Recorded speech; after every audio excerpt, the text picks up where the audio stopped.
Well, guess what, everybody? We're continuing on our Sparkle quality control adventures in this Logic for Ontologists seminar. By that, I mean, we're first going to start with the zebra puzzle. Okay, we're back to the zebra puzzle. We did the murder mystery. You guys nailed it. Well done. Applause all around. I texted Neil. I was like, they did it. Very, very good. But now let's mature our skill set a little bit. You recall the zebra puzzle. I'm sure you've taken pictures of it. It's haunted your dreams. We're looking for this striped fella over here. But I want to give you a little more guidance. So this is from my solution, my OWL file solutions represented in Protege. There's some things implicit in this puzzle that are good to keep in mind. For example, each house is painted exactly one color, and each house is painted a different color. Each house has exactly one human occupant of distinct nationality, and exactly one distinct pet owner or pet is owned by that human. And also, each human occupant drinks exactly one distinct beverage and smokes exactly one distinct brand of cigarettes. This is the implicit information in the puzzle. Remember what I say that we do, though? We make implicit information explicit because that's how reasoners work. That's how machine interoperability works. So if you identify, as I've done here in a comment, implicit information in the puzzle, guess what you have to do? Make it explicit in your formalism, right? This is one of the reasons why what we do is so challenging. This is the sort of stuff you should think about because these are steps that the machine needs. I'll give you some snippets from my protege representation of my solution. So I just had these classes, and they're all defined classes. That indicated by that triple bar. If you're looking in Protege and you see the triple bar, that indicates that there's an equivalency being asserted. This class is equal to something else, as well as object properties. Here are the object properties that I ended up using. Remember, what do we do when we're thinking about object properties? Do I need to reason about facts, i.e. data type properties? Do I need to reason about the relata and the relationships to each other? If you say yes to the second, you need to have object properties because that's what links instances to instances. If you're okay with just getting by with like just the fact that Mark plays an instrument, that's data type properties, right? Remember?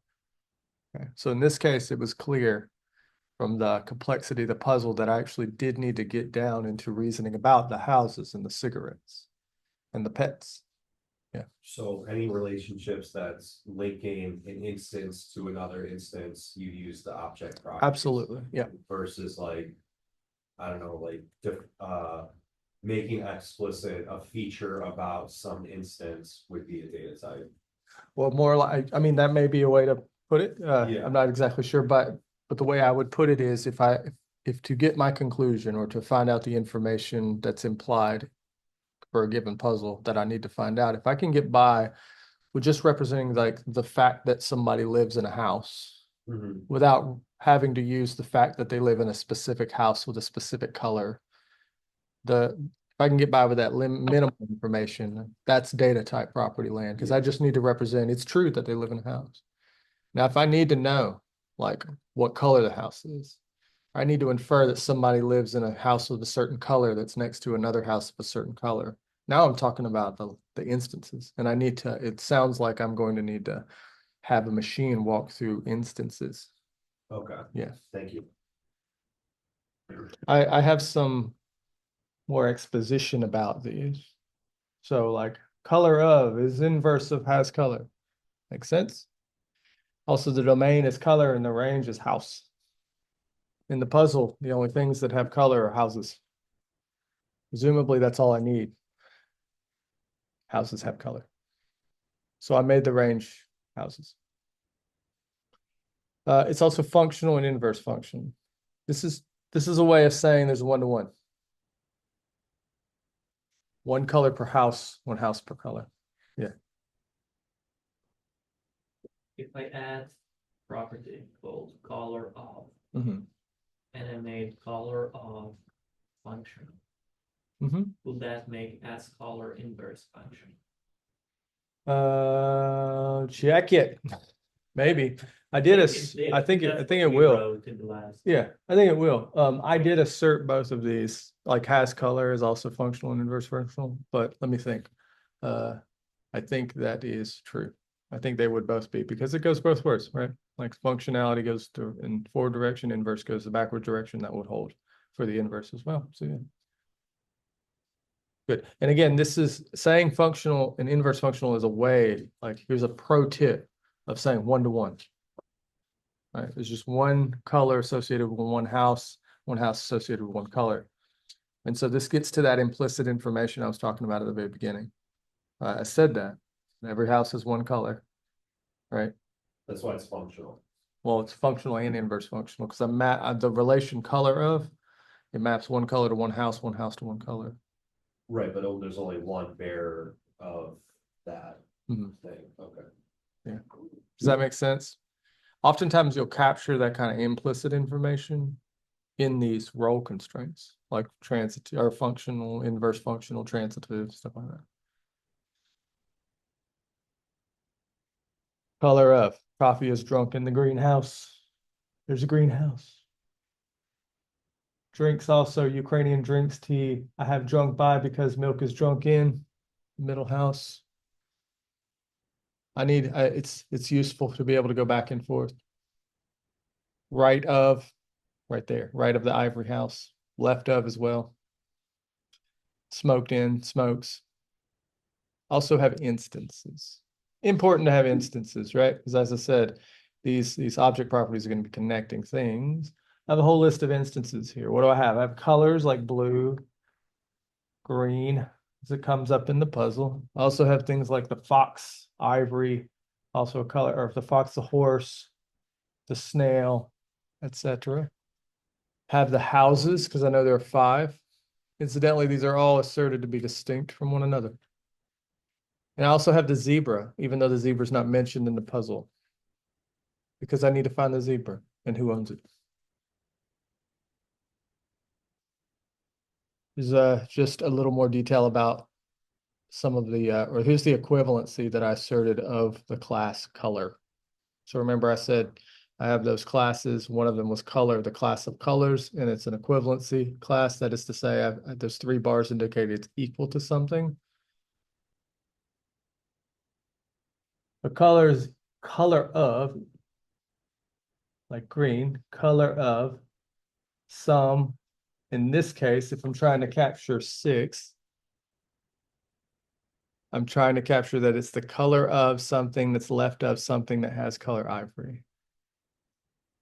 Green is the color of some X. Let me walk through this. Green is the color of some X.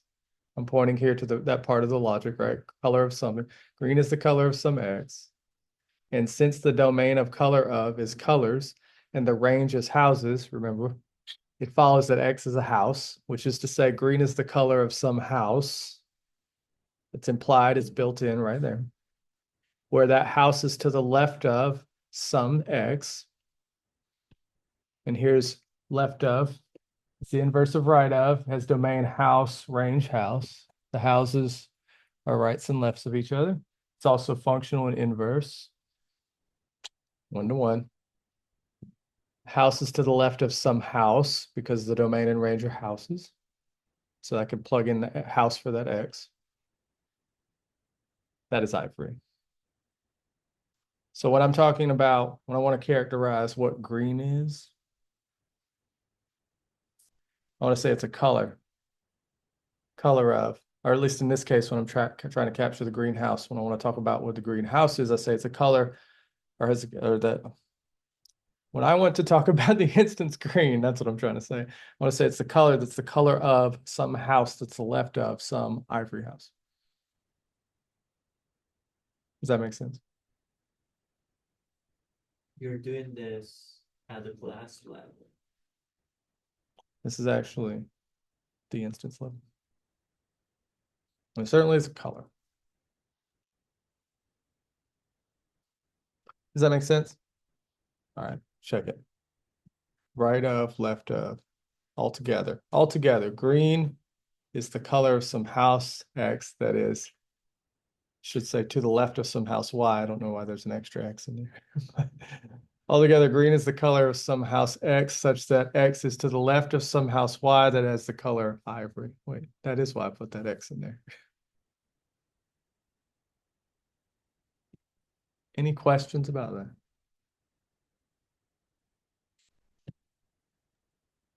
So the goal here, John, is at the end, we write a Sparkle query and it answers us. Well, in this case, write axiom constraints in description logic after representing all the facts in the case, such that the logic you build in will allow you to run a reasoner that will Yeah. spit out who owns the zebra. Oh, the reasoner will, not Yeah. a Sparkle query. That's right. So Sparkle, as we've learned and been learning, is more like targeted reasoning. Yeah. In this case, what we're doing is bunching up a lot of information with implicit information built in, throwing it into a pot, and then letting the machine run through options. And you would do this because you don't know what to target to solve the puzzle in this case. If we knew what Sparkle query to write, then we could write it. That's targeted inference. That's Sparkle. We don't know what targeted inference to aim towards here. So we're going to let the reasoner sort out the. Okay, so if I had Zebra as an instance and we did everything here and I run it through Hermit, then when I go look at Zebra, it's going to have inferenced the relationship we're looking for. Yeah, it'll have an owner. It will be owned by someone. Okay, that's cool. You've done it correctly. It'll be owned by exactly one person. Okay. There's also another way to check your work as you go. Just a little bit of a pro tip. If you go to the DL query tab, you can type in Zebra and run it, and it will tell you relationships about it. You can also type in the names of classes and stuff. Oh, that's cool. Yeah. So go forth and model. All right. So this is what we have. We need to modify it in order to follow what was presented. Y'all see my screen? I do. Can anybody see? Can anybody hear? Yes. I can see it in here. Okay. All right. So Jay. Yeah, we So need ranges and domains on things. So go back to your classes first. I was going to do the individuals, right? So I've captured the ones that John had there because we don't have color in house and we're missing a couple others. Okay. You want to start on Well, we need to reformulate. Well, I guess why don't go back to individuals and do house 1, 2, 3, 4, 5. I guess we need those. I need to update it. You know what I did? Yes. Good. Yes, but this will be boring.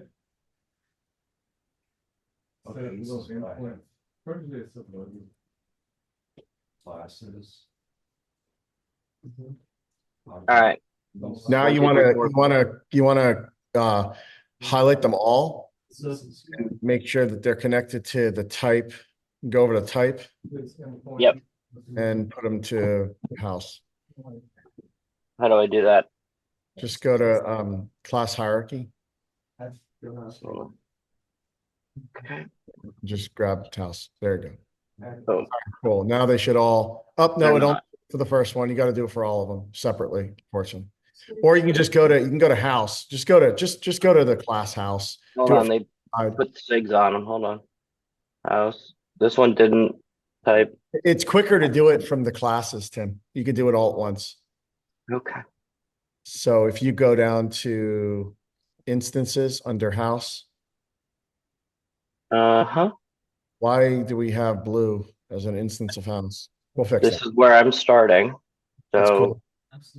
this is where we last left off. So we can amend it given the fact we have updated information. Go ahead But and delete all the colors, cools and From everything. the houses. Why? Because the only thing that's a house, that's an instance of a house, Oh, house 1, Yeah, 2, 3, yeah. 4, 5. Yeah. all right.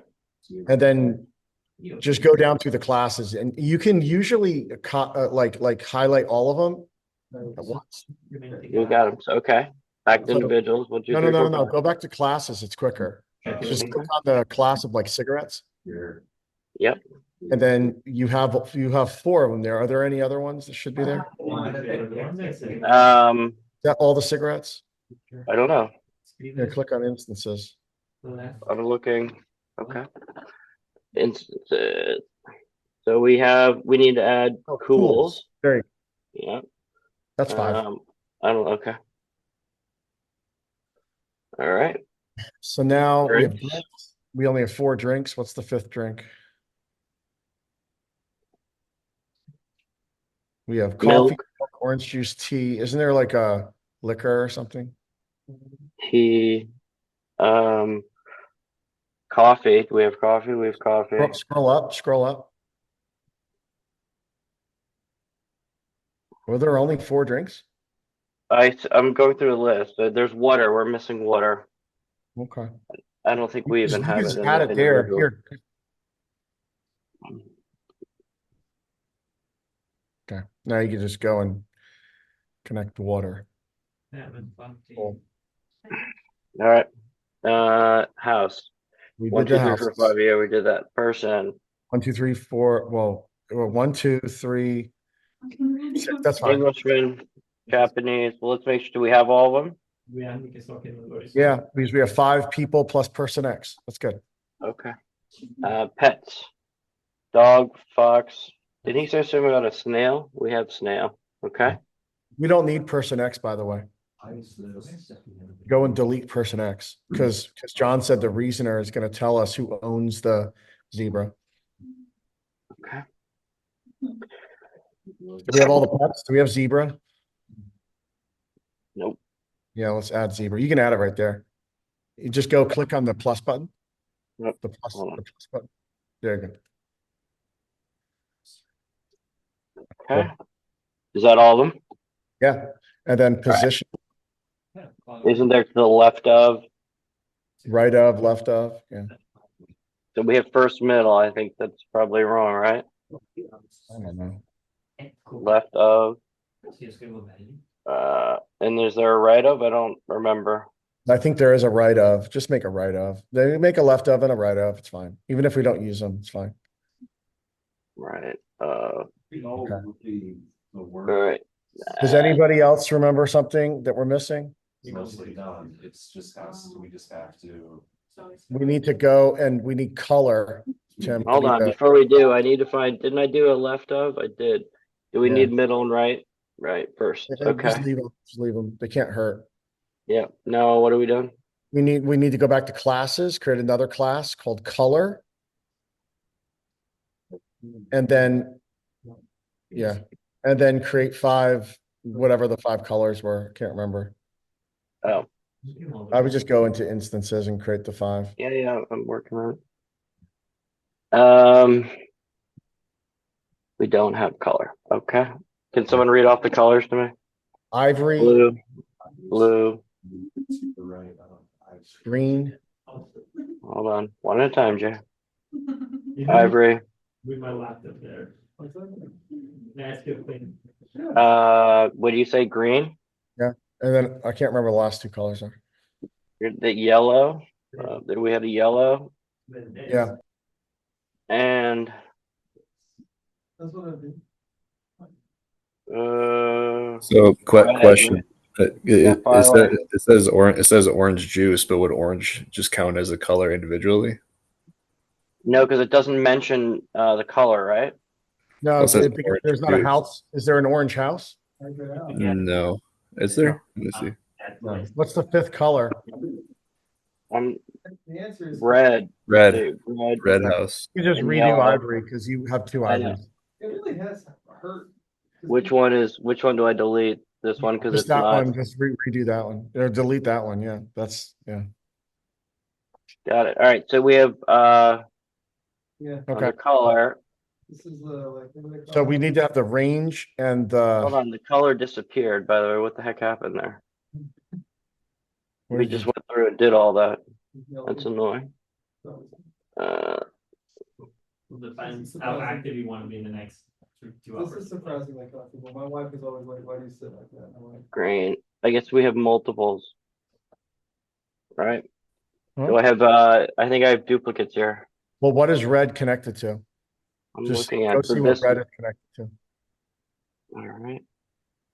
Which one? Not The that one, under the red that's bold, the red that's bold. It's a, it's connected. So I it's a can try to I color. can right. I can get There is rid of color though. Go back to classes. You must have put, where the heck did you put color? It's like you moved it or something. no, I didn't move it. It's Oh, in there. Okay. Oh, right here. The question is now we created duplicates. and get rid of the duplicate. I did that and guess what happened, Jay? What? It deleted everything in the class. His protege is a special kind of person. No, it's there. Yeah, it wasn't there before, Jay. Okay. All right, well, there's someone in chat. Can someone read what's in chat? Chat All right. says, it says, I don't see anything in chat. Okay. All right. All right. So now what? So we've got the colors. All We right, have so the now drink. for color, go to color. We need to do the range. All right. Where are we doing range? Where I was?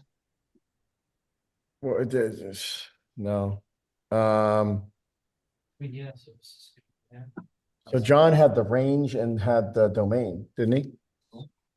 Yeah, he had color some of, right? yep. Color of.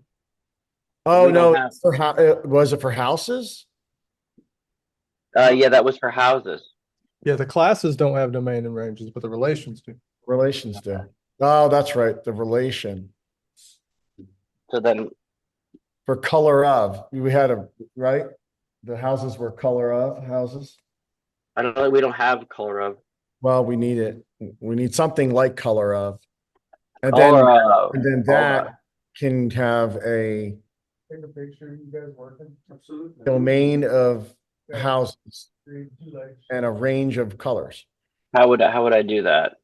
You just pick domain of houses. So click on houses right there. It was there. Okay. Sorry. Where am I going? Color of, and then my Domain. back. Domain of houses. I don't see domain. My disjoint general class. Where am I going? You hold on. I was in there, and then I know. No. all right. So underneath, so it should go, you should see Color domain, of. intersection, ranges, intersect. Yeah, range. I got it. Okay. Okay. So And then the domain is going to be houses. What are you doing? how do I No, do it in the class expression? you don't need it like that way. Where's the domain in the range? Like that. All right. Domain Domain, is yeah. houses. It's houses. All right. And then And the the range. range is color. Color. Almost, And then he had a statement. It was like, Then Some, equivalent. no, there's no equivalence. I can't remember what he had because I take a screenshot of it. Does anybody remember what he had? Oh, they're functional, and then there's color of and has color, and they're functional and inverse functional. was So has color and color of. So FW. blue is the color of house, whatever, and house whatever it has color. So you need to have has color or is color or whatever has color, and then has color is going to be the inverse of color of. Inverse. Oops, sorry. I think what would be good would be to create some equivalency. Yep. That And then- seems weird. Color of has color, but okay. Yeah, and then we're going to say that it's their functional inverse functional. So you're going to have say has color is the functional. No, they can't be functional and inverse functional. So has Yeah. color is functional, and then color of will be the inverse functional. Just the, yeah. Yeah. Does anybody remember that statement he had about like? Okay. Green. Do is we the- need to do domain and range on has color? Okay, Yeah, house color. so has color. So I guess, hold on, let's go back to color of, because we might have gotten them backwards. So color of, so the house is the color of blue, meaning the domain for color of is the houses. And then the range is the colors. Okay. And then for the has color, it would be the opposite. So then the domain would be colors. And then the range would be houses, right? Yep, sure. Now what? Um, well, that's all he showed us. So I think we could do the same thing with drunk, with the fact that like it's drunk in and it's drunk, right? Is drunk in is going to be like the drink is drunk in a house, right? And then so it's going to be the is drunk in is going to be a domain of the houses Pools are smoked in the yellow. with house. a range of people. In a house next to the house where the horse is kept, so we can infer that the yellow house is the house. And then its inverse is going to be the opposite, and those are also going to be functional and inverse functional. Thing Yeah, is, that's, but I don't, we don't have a drinks in. We has this drunk in. What's the inverse of it? Drinks? Drinks. Right now. No? person drinks a drink in a house, and then cool. So then drinks would be what the person is doing in the house, and then drunk in would be what the house is doing with the person with the drink. House in. So this is, let's see, this is person, house, person, house. Person, house, person. Well, kind of. I think we're confused right now because you drink the drink, Yeah, so they're not, not the person. It's gonna be the type of drink and the house, and then it's gonna be the house and the drink. yeah, that doesn't help. You want help? I mean, we have drinks and is drunk in. Does Anyone out anybody there? else want to chime in? Am I getting confused here?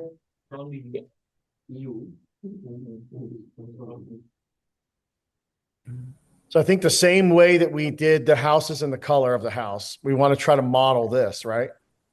Yeah, we have them Yeah. similar. So the question is the Norwegian drinks milk or whatever it is, right? And he drinks. So there's two separate things here. There's where the drink is drunk, and there's who drinks the drink. So I guess we have drinks and is drank, and We have drunk drinks in and and- drunk in. Are you adding another one? what would be the inverse of is drunk in?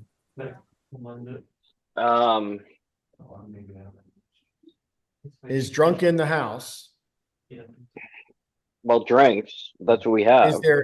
Is there an inverse of that?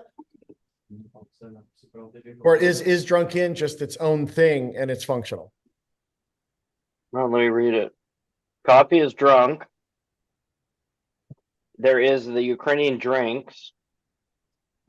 And there is milk is drunk in the middle house. So it's still two. So Drinks there's and orange juice. basically There's drinks and drinks in. Basically, someone can like drink tea and then someone can drink orange juice in a house or something. well So somebody drinks in and drinks. so there's I a don't know if person who drinks the tea, Yeah. and then the house that the tea is drunk in.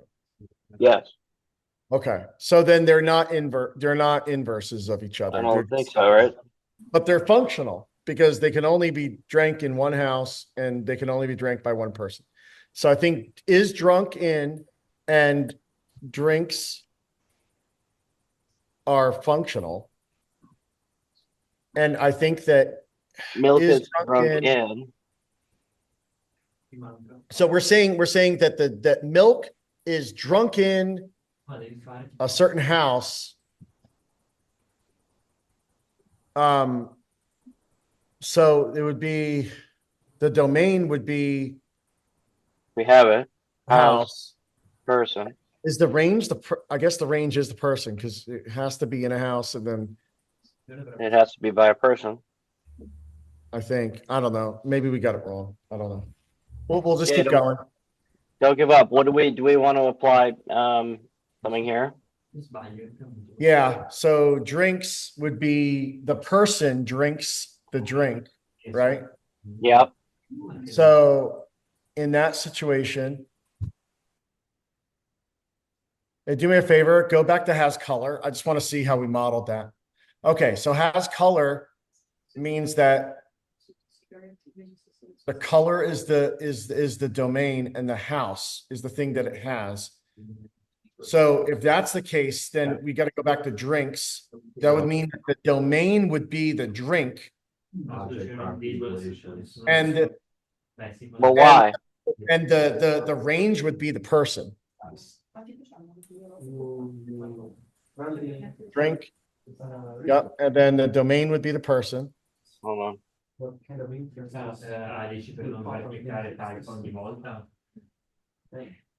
All right. Okay. And then for Okay.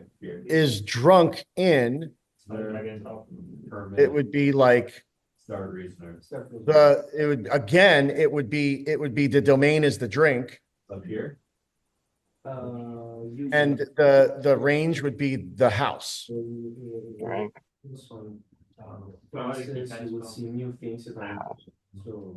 And then for the last one, it'd be is drank, right? We don't have is drank. What are you talking about? Aren't there three? have- Aren't there No, three Jay, object there are property two. statements about drinking? No, Jay, look at the screen, please. I'm looking at your screen, but I'm saying from the Drinks is drunken. so that's the only two that we have. Yeah. No, yes, I do. We need to have an inverse of drinks. What would be the inverse? So is drank by, is drank by. Let's have an inverse of drinks, which is drank by. Does that make sense to everybody?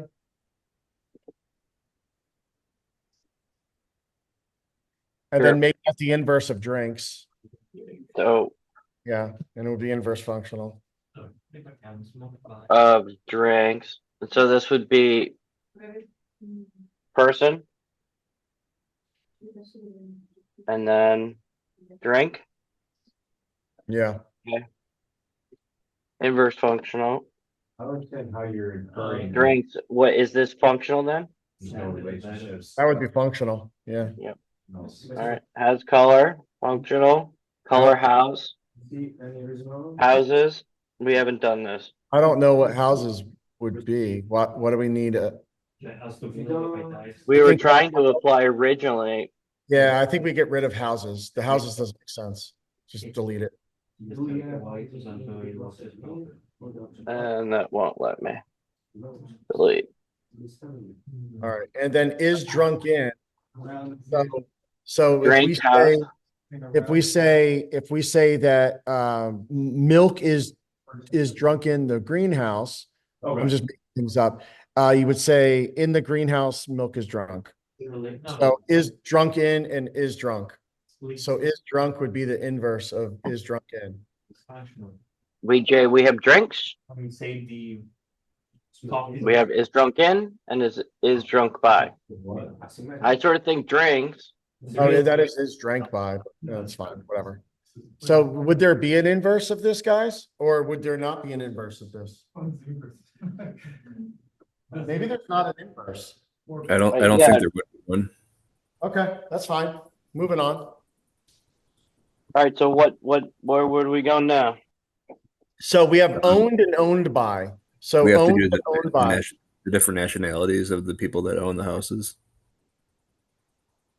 Okay. Oh, because we Oh. didn't do that. Remember, we just did person, and then we have instances of the person that are the different 5 people, like the Norwegian, the whatever. Oh, okay. Yeah. Yeah. I think the next one is about the pets, right? We have Yeah, 'cause owns they and all have- owned by. Yeah, So they all- owns would be functional. an axiom above everything else. And so here, go back to drinks real fast, Tim. That's it. So we had drinks means that drink is the domain and person is the intersection. So then if we go to owned by, it would be the pet is the domain, and then the range is the person. Anything that falls in. And then that's functional, and then the inverse functional would be is owned by. No, Jay, there's only one is owned by. I Yeah. don't see another. Or Owns. No, you applied that to the wrong one, Tim. Owns should be functional with pet and person. Define classes. So let's see. so you- Whenever these classes are defined, they've got the triple bond, so you're gonna have to put some equivalent back. You just say something like. People is equivalent to a set of things. Or did I get it wrong? Is it that a person owns the pet?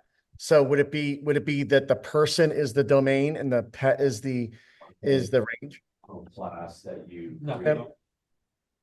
No, I'm saying it's equivalent. Pet is owned by a person. Yes, pet is owned by the person, and that would be inverse functional, and then the functional would be owns. Start a new class and then somehow infers that equal to the class. Pet is owned by the person. Okay. And then owns would be the person owns the pet. So you have it functional, but then we have them backwards. Basically, the definition structure, anything that's a person. No, owns would be functional, and owned by would be inverse functional. Yes. I'm Right. And trying. then just we just have it inverted on the owns. Where We have to fix owns, Tim. Jay, you keep jumping back and forth. It's a little difficult to Not, keep up. dude. So You keep. then but I'm not hearing you. Then slow you down. have this. You have the same domain and range right now for owned by and owns. You just need to flip the owns domain and range. That's it. Just delete them or move them. Yeah. So, yeah, no, scroll back up. Oh, good. Okay. Person. Thank you. Can we have multiple nationality? Okay. Is that what we're doing? Yeah. And then we can do smoked by and smokes now. So I'd say smokes is functional, and then smoked by is inverse functional. And then we have to make smoked by the inverse of smoked. I think it already is. Yep, it already is. And then so the cigarette is smoked by the person. So your domain would be the cigarette, and then the range would be the person. John's listening. I hope I'm saying all this right. If you're not, you're Wrong, gonna have to. would add more to it. Right, so smokes and smoked by, not just functional, inverse functional, but each of them are, because there's one-to-one. Now, I think what you've ended up saying might capture that, some of it, but That's what I'm trying to do is the fact that like they can only have one relationship with one instance. yeah, so for that, like the trick is to assert functional and inverse functional for a given property. So smoked by will be both functional and inverse functional. Oh, okay.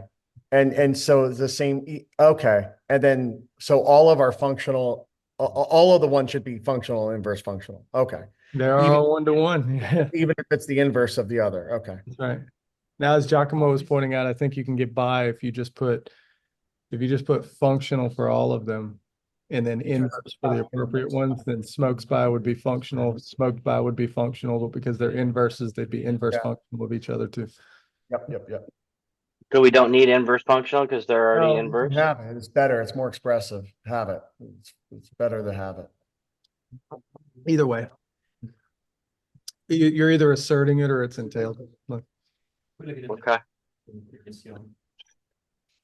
Now what? Now we can do smoked in. Smoked in. It's smoked in. Okay. So it's functional again.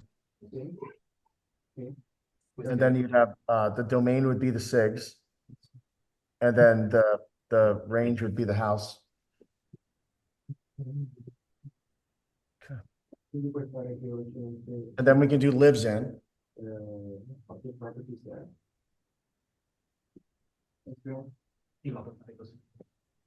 And then what this is, So house you'd person. say the person and then the house. So uh, domain, yeah.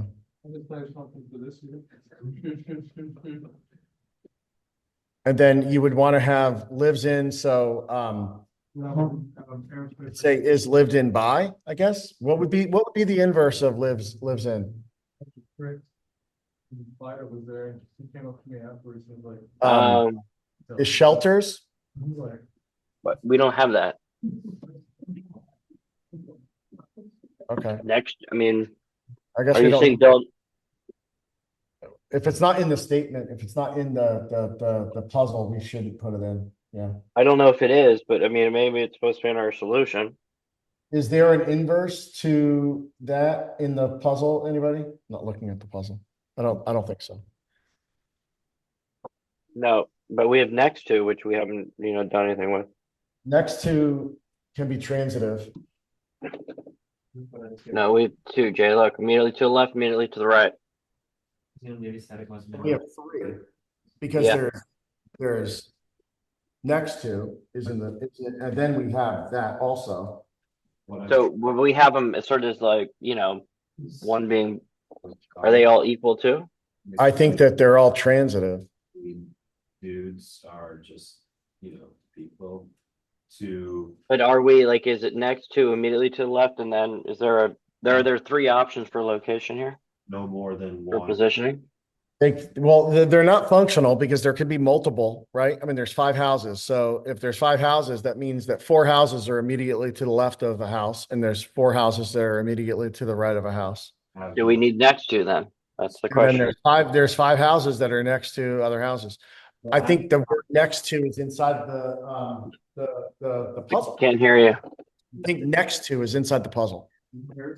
Have you changed anything here? No, Okay. so owns. Owns is fantastic.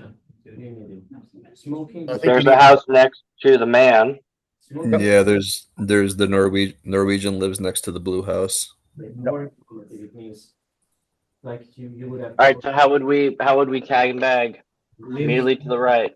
Well, they're not functional. I think aren't they transitive? Necessary. Absolutely. Okay. So what about having person Right, because A can be the C, can be the D. and person is present in a house? And then we don't have. Because I mean, in our scenario, if there's 5 houses in a row, For example. all 5 houses are next to another house, and 4 out of the 5 houses are going to be. So, like for next to, it could It would be A. be transitive. And then I mean, I think they're all transitive, right? Yeah. Yeah, I think so. They all have transitivity, right? Here, you cannot have 3 arguments. And then I mean, I guess when you get down to using that, you would just use the word some, right? Because obviously Out only a house. they're not next to all the houses. Yeah. Person and a house. That's how he did it. He did color of some. Yeah. They're here. Okay, so So I think we have all of those, right? Don't we have all of those now? all what? Well, I think we've asserted everything we need to in object properties, as far as So we haven't. Are we supposed to assert for the houses? Yeah. You cannot say we did. giving a. But next to all this stuff? Didn't we just do that? And the present, you cannot have. Yeah. So, Yeah, okay, there's so next to, there's 3 so- next to. so I guess next to would that be domain and range would both be house? Right? The domain and the range. The domain and the range of I think the domain and the range would both be house for these. first. But there's a red house, a green house, a yellow house, a middle house. I know, and a but first house. that's true, but there's not a instance of red house. There's an instance of house number 1, house number 2, and then there's an instance of red. So therefore, domain in the range is still a house and a house. Because as opposed to creating more objects. Because in this situation, it's more of house number 1 is next to house number 4, or house number 1 is next to house number 2, you know. So next to and Yeah, to I left think and the right, range, I all think the houses. range and the domain are the same. More expressivity, but we know it's a. All right, does anyone out there, do they agree, disagree, comments, Coloring. thoughts, Yeah, ideas? I think that sounds right. Okay. Yeah. Understand that. So we asserted that the domain and the range for the placement of the homes, like next to or immediately right, left, is the same. You have a house, the domain is the house, and then the range is the house. Yep. Stuff like that. Okay. Now we can go to the instance data and we can start asserting object properties based upon We want the puzzle. Why don't we just go down line through line in the puzzle? Object? I cannot do it. How do you want to start? Well, don't start at blue. Let's start in the puzzle. So let's start with the first line of the puzzle. So what's the first line of the puzzle? The There are first 5 line is houses. there are 5 houses. As you can. What is that? There are 5 houses. Man, that's There are 5 houses. So do we need Got to it. have a relationship between all 5 houses? doing that like logically. Does it assert it? Not on line one. Work through line by line. You had the right idea. All it says on line one is there are 5 houses. You got 5. We have Yeah, 5 we got- houses. Next Okay. line. Next one, Englishman lives in the red house. Okay, so now go to Englishman. Okay, here they need object properties. Yeah. And now we're gonna create an object property assertion So we start with that. that says lives in, all right, or lives, or whatever we have. Information as much. I know what we have. Then when we see. What do we have? Lives in. It's expressed like. You're gonna have to go look at it, maybe. Well, someone take a photo. I don't want to have to go back and forth. All right. Here, is it? Here, hold on. Let me take a photo. It's lives in. Yeah, All it's right, we'll right. take a photo so we don't have to keep doing this. Yeah, I got a photo. Thank you. So you might want it. This is, I'm glad I stopped over. So it will probably benefit you not to use the object property assertion tab, because this kind of Okay. locks you into just you being able to assert one object property at a time. And what this is much more complicated. Well, not much more, but it's a bit more complicated than just a single property assertion. So you're saying the Englishman, whoever that is such that they live in some X such that that X has the value red. And so to capture that, you'd want to, you click on types. You see that little type tab, Where am I? right under person. The person is? Right above person. Yeah. Yep. If you go to class expression editor, classics, yeah, right there. You can type this in, and this is how I was typing in that like lengthy logical expression. It's just like this. So what you want to capture again is the logical structure of line 2. And you're talking about the Englishman. So the Englishman lives in some X such that it has the value red. And where that X is kind of implicit in parentheses. And so you won't actually put the X in yourself. You'll just type something like lives in some parentheses Idea of revising. house value red or something. We can pair what. The sum, you'll have the parentheses after the sum. So sum is a quantifier that kind of groups or like it's introducing that X. That's why I actually keep saying X. But then everything that follows it is going to be equivalent to the X that it's You don't introduced. need the parentheses around some, as you say. Yeah, that's right. Okay. You'll I'm need trying like to- you need an open parenthesis, at least for this, after sum, because what you're asserting is like the Oh, you're closing it. Yeah. some like something that's in this parentheses. Okay. Mhm. Lives in some.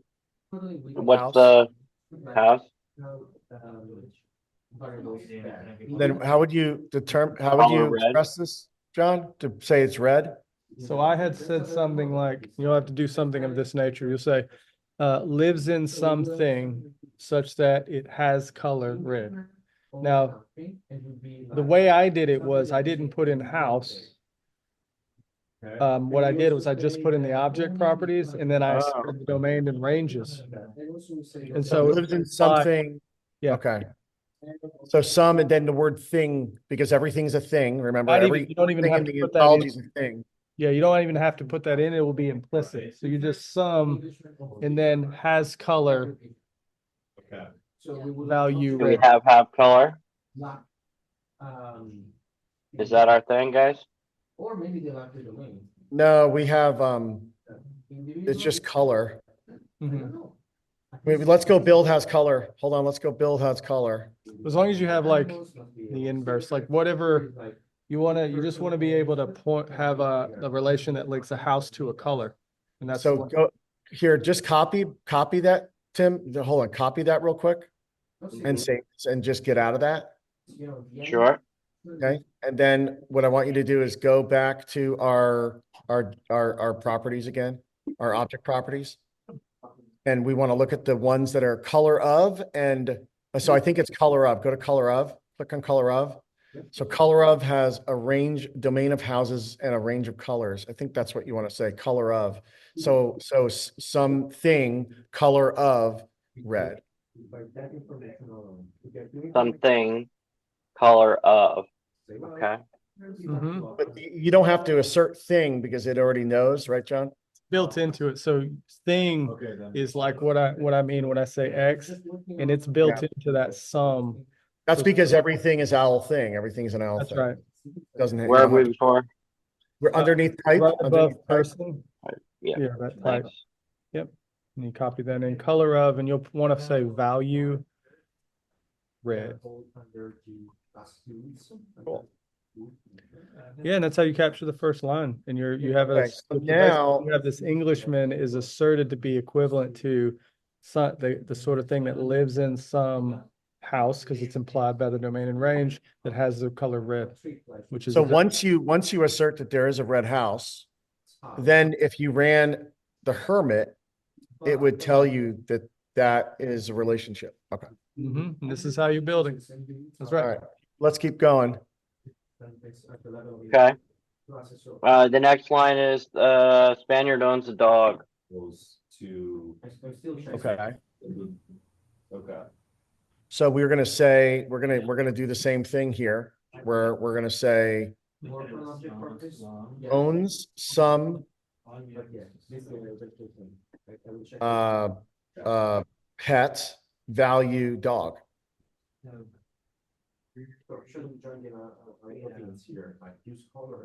Yeah, you're Yeah. supposed to use that as like a template here. Yeah, not- but it's not working. oh. Something's wrong.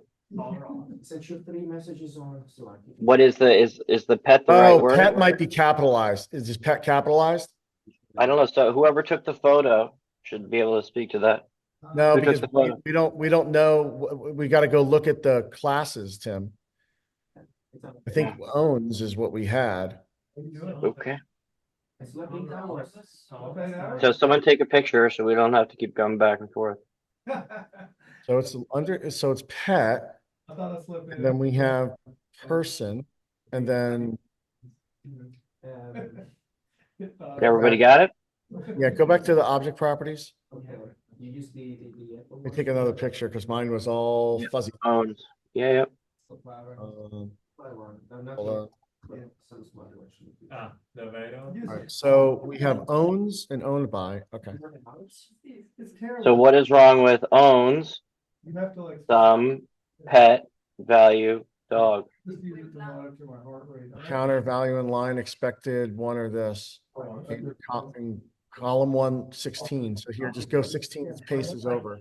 Start with the O, go in front of the O and just arrow across the 16. So I can see that it has the app, but it won't work because they had to close it down. Here. When I went to the Netherlands, it does work. Okay, so it's like a lot of I'm trying to see what Okay. Says the green arrows is to the right. owns some, Why don't you go back to the one that worked? Go back to the one that worked real fast. because it's right here, Jay. Lives in some color of, but we don't have that. The other arrows. Owns some pet. So who's telling that? Is there something at the end of pet that we didn't have? I Is there a space? I don't know. Is it a plural? Someone who looked at the, We have. it's wild. I have to keep going back here, guys. But 6 says Pet. the average. Green is the color of The house. the house. 5, It's 6. pet. So what is going on here? Some pet value dog. Some pet value dog. I don't know. I don't know why it's doing that. Hold on. Maybe it has, I don't know, some Trying to. is value the wrong. Or that your conclusion was wrong. Go to owns real quick. I think we did owns wrong. No, the object property owns. Yeah. So if we go to owns, we have person, pet. Oh, because it should be is owned by, right? Oh no, that's a pet. That Sorry. would be the pet is owned Yeah, by yeah, the yeah. person owns. Did we do this wrong? Functional person, pet. All right, go back to the individual person, pet. So just copy and paste that in what we had. Using the leave them out. So a person owns some I get pet that for value This dog. person. instances, is that also true with object properties? Yeah, okay. Why is it underscoring values? Values, names. Because maybe that's not the right one. Why is it some value dog? The other Why- one was value, but it was an instance, right? So there's something wrong with this. They don't like value or some. So whatever it is.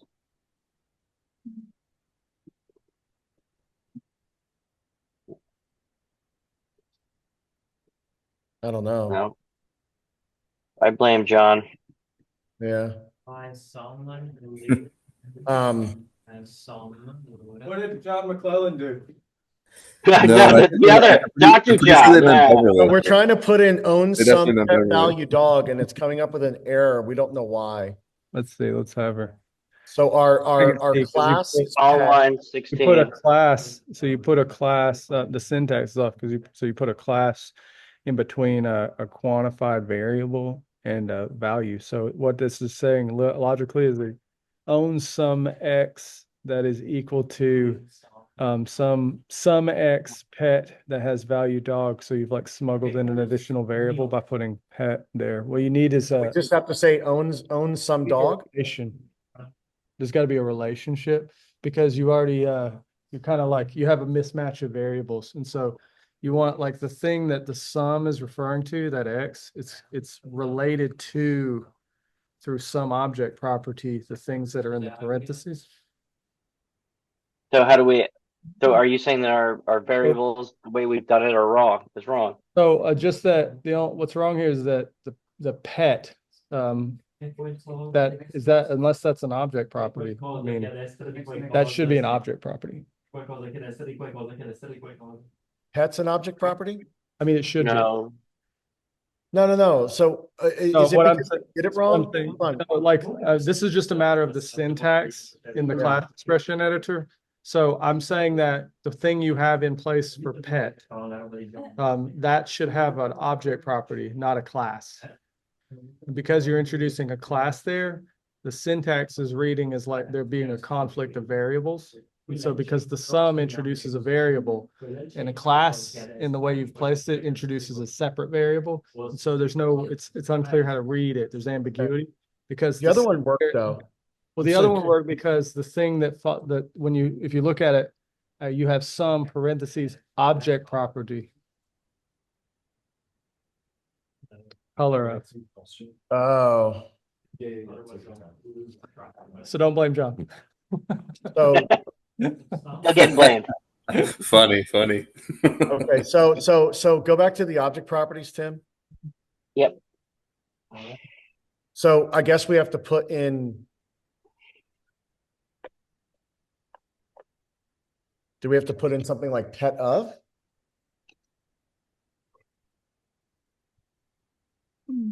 Or I'm confused. We're flipping it wrong. Yeah, I know. Ah. I thought that you want to put the object property first, so owns, so it would be 12. Because I asked. Scandinavian and whoever, Swedishman or whatever owns. So that's how we have, right?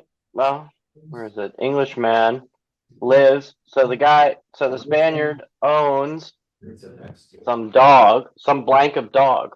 One position, like I noted this. So we need breed of dog or something.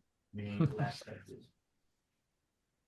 Yes. Yeah, we can do breed of. No, because we don't have different breeds. We just have different animals. Yeah. Previously I had two. It's be Type of various- animal. Yeah, various Type, kinds just do type of animal. type of, yeah. That I deleted it. Does All right, ever- both were taught. There was crosstalk. Can someone speak once? Yeah. Sorry. What was this? No, I just one at a time. That's all I'm saying. Go ahead, John. No, I was just saying different types of pets. There's 5 different types of animals. So however you guys want to identify that, I'm sure what Jay was saying is the way. Type of animal. All right. A certain order. I did think about asserting and ordering earlier when I saw this, but then I realized I didn't need to. All right. Let's build it then. Right. It doesn't matter. It's just not a. So the domain is Part of that principle of minimal information. I just didn't assert. Well, then 1, 2, 3, 4, 5 is from me. There is one line where it says middle. this is pet. It's So true. there is a little bit of order. Yeah. Anybody. I think you can get there with even, I think it's still a certain minute. Depends on Yeah, if yeah. it's not. Type of animal. So person, You can, pet, No, you right? can do it only because you know. anyone in class. That's right. Only because of this. Okay. Anyone? Tim, sorry, I was on mute. It's gonna just be pet and pet, pet and pet. Pet and pet. But Yeah. next is just. It's up, yeah. Okay. And so then this Don't get rid becomes. of person. You got person in there. It's gonna confuse the thing. Well, it confused me too. Not like. Yeah, well, Thanks. Good catch. All right. So then back to the individual, back to All the right. Spaniard, One, two, back to here, No. 4, 5, 3, 2. classification editor. And so then what was it? owns, Owns, A certain way. Right. Um, some, and then in the, yep, type of type animal. of animal, value, dog, right? There you go. It worked. Holy. Boom. In English, that's Nice. Good job, Next guys. line. Reasoner though, you can collapse that. All right. Next line of the poem or whatever this thing is, puzzle. Sorry, Jason. Coffee is drank in the greenhouse. Which side? Well, I think it's relevant to which side. Oh, okay, so then it would be. So then it is necessary to. So So it's gonna be. it's gonna drinks be- or drank by, drank in. What's the is drunk in with underscores. is drunk in? Yeah. And then we're gonna say some, Right. Now we need the object we're gonna property. what did we say for the other color red again? Yeah. So if. I don't know what that means. What Here, do you just mean? just copy that real quick and we'll go look I at. know, but All is that we can say this house is to the. I thought right. we were taking pictures of this, so we didn't constantly have to do this. How are we taking pictures of everything we've done? No, I just want you to go back to individuals, go back to our first, We were just there. remember the Yeah. second line? So. Yeah, when we had the thing about red. Oh, Your next. you mean here with Englishman, some color Yeah, value of red. So color of value red. So Okay. what color house is it? Color of value. So in some color of value green or whatever the freak the house color is, the coffee.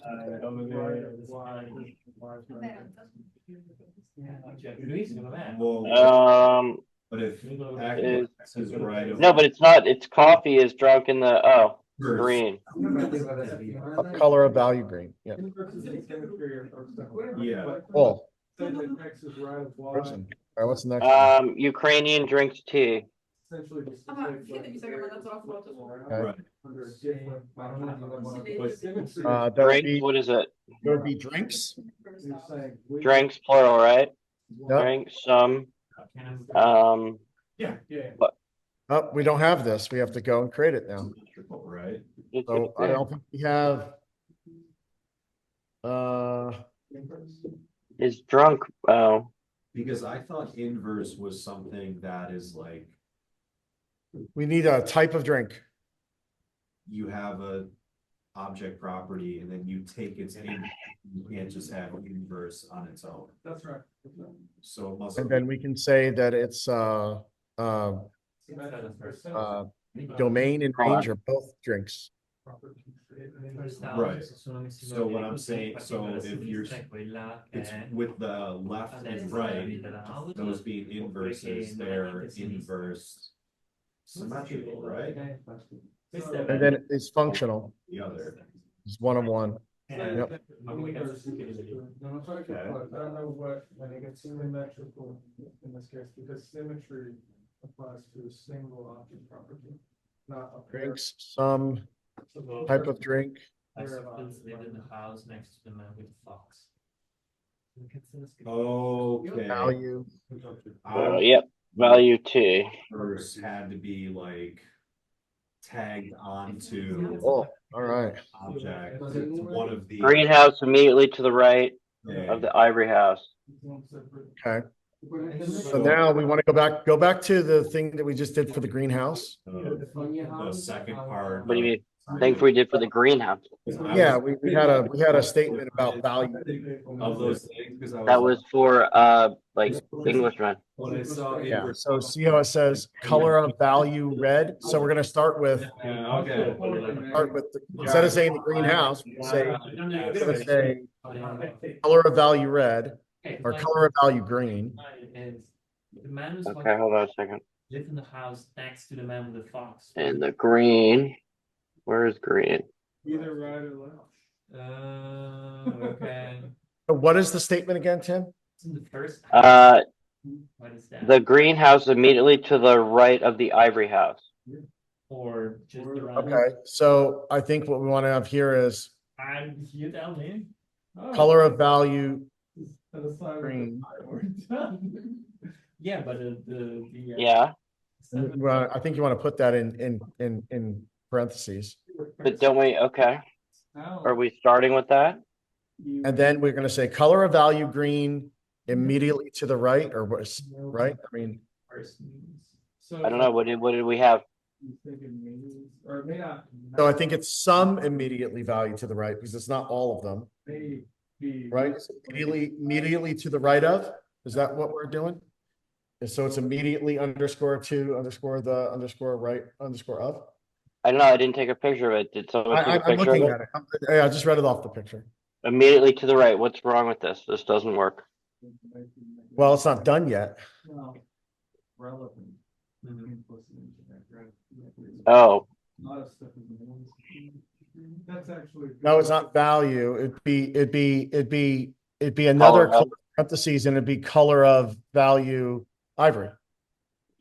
I feel like the grammar gets in the way of Unless I'm wrong. like We'll find out. You're close though. Close. Right, we have. This is the problem. grammar, or at least for me, it really. Here, get rid of some. I don't think you need some because it's a Thinking about it. space. No, that's still wrong. We go back to the annoying thing. Immediately, is that spelled right? Yeah, I think so. Thank you. Is that the right? Is that the Expected. right?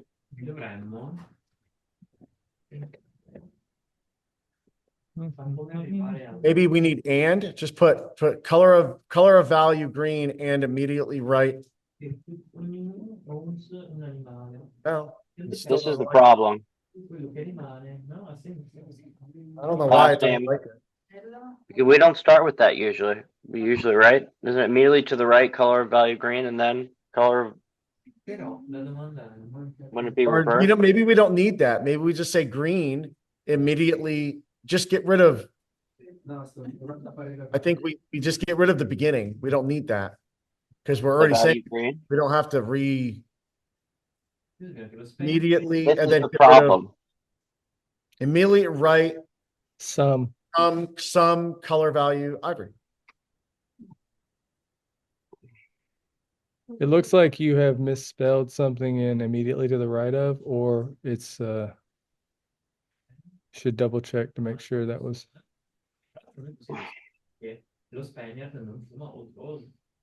that it exists. All right, to the immediately or to the Immediate. right of, you need the word of, yeah. Yeah. Thanks for taking a picture. Well, you know, my That I've dyslexic, asked for like 5,000 you know times. what? My dyslexic powers didn't see it. Okay. Nothing This like is the wrong logic place. to pull out cracks in relationships. I have oats here. John, we do this all day long. Are you I kidding me? believe it. I believe it. I'm just All saying. right, that was good. What's the next Hold on. sentence? Hold on. We have to actually make sure it's in the right area. The yeah. greenhouse. Because it wasn't. So, Thank you. from. Oh. Nice work, Jay. All right.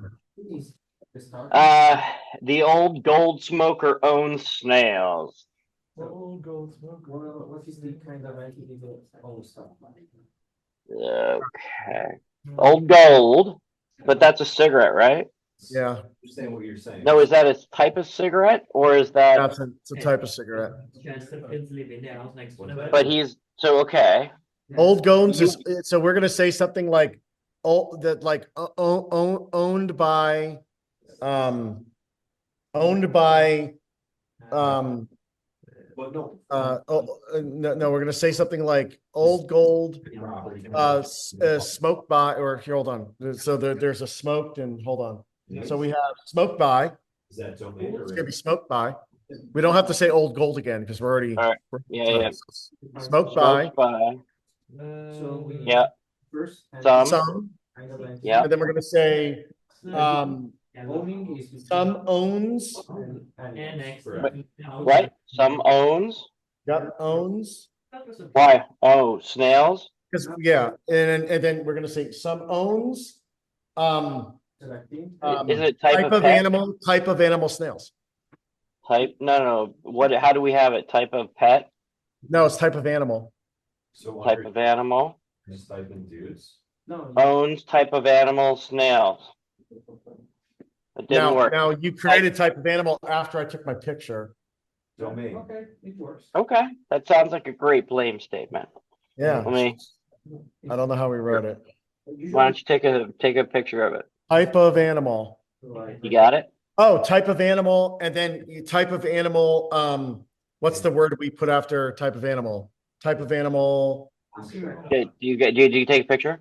We can also say. Sure. It's an additional information. Did you get one, or do you want me to go back? What I want to know is what's the other word we put after the object property? Where? Go to the last individual we just built. Okay. Ukrainian value. That's the Type word of we're pet. missing. So we have to have type of animal value snail. All right, hold on. The man who's in the house next to the man with the box. Owns. Type of value. Yep. Just give me a second. Tracking value. Still type of animal. Is it singular Yeah, that's makes or sense. plural? Back to this with functionality and inverse. Type of animal. Is it singular, Jay, or plural? Put an S and see if it's Singular. The only. Okay. So what did I smell? Did I spell this wrong? The determinant article, so it says. Type Oh, you of know what? animal. You know what? Yeah, you want to put owns. You want to put smoked avail owns some. Owns some. No, sorry. Because Own some type In that sense. of how I understand that. animal value All right, so snails. that one's right now. Now we're wrong over here. So it's going to be smoked by, and then it's going to be yeah. This Stop. I know what we're doing. It's smoked by. We're going to have a person here, right? So it's smoked by a But person. Jay, isn't this the old gold smoker? Yes, but we need to have the same way we had type of animal. Yeah. We need to have type of person. One. Yeah, let's say. So that would be smoked by some. We need to go create an person. object property. Copy and paste that so you don't lose it. Yeah, but there are two houses which are next. I remember when I think John was saying, hey, maybe we need to have nationalities. We can do that here. Yeah, I think so. So we can have is nationality, and then have it be the range and domain. It's functional with a range and domain of person. Vogliamo solo scrivere the inverse property from a property. Chiaramente questo. Person. Boom. Yeah. All All right. right. Now go back to Is nationality. We'll remember that one, right? his nationality. Yep. Okay. Old gold. Old gold. There we go. Hold on. Hold on. Let me just get there. Last expression editor. Okay. Smoked by So- some. Some, and then we're gonna say is nationality Nothing perfect here. inside of a, it's got to be inside of a thing. Yeah, yeah, got it. Is Is nationality, nationality. value. What the What hell? was it? We don't know. Old gold smoker owns those snails. Oh, old gold is the Englishman. Okay. I'm learning. What do we have it as? Englishman? English. Right. Englishman. Good question, John. Type. Or- Then we're gonna say owns In a house, it's smoked by someone. some. No. Do we have an owns? That seems to be the issue. Oh, you know what? You know what? You know what? Here. And some. No, we can't do that because we can only have one assertion. So here, do me a favor. Type What about that? just copy the last part of that after the and. Uh-huh. Okay. Copy it, delete it. Delete the word and. Okay, now close it out. Save it. Yep. And Okay. now we're gonna go to snails. Or we're gonna actually go to this guy, the Englishman. how he was, right? And now we're gonna copy and paste that. So now we have owns some type of value snails. Hold on. Yep. Okay. Lives And now we can go to snails Huh? and we can say owned by. Is owned by. Uh, It's owned by Tim. It's owned by. lived in by. Cool. Some, and then he is nationality.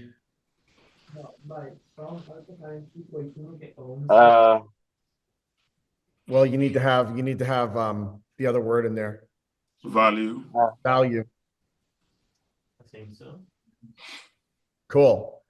All right. So I think we did that whole statement there, right?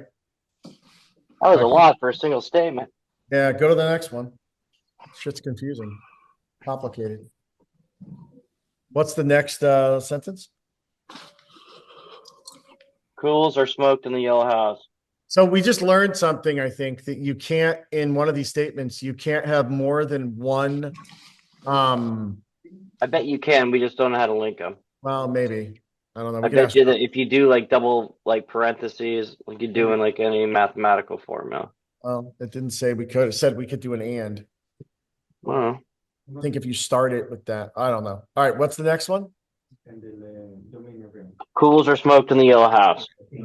Cool. All right, so we can go to cools. Per ereditare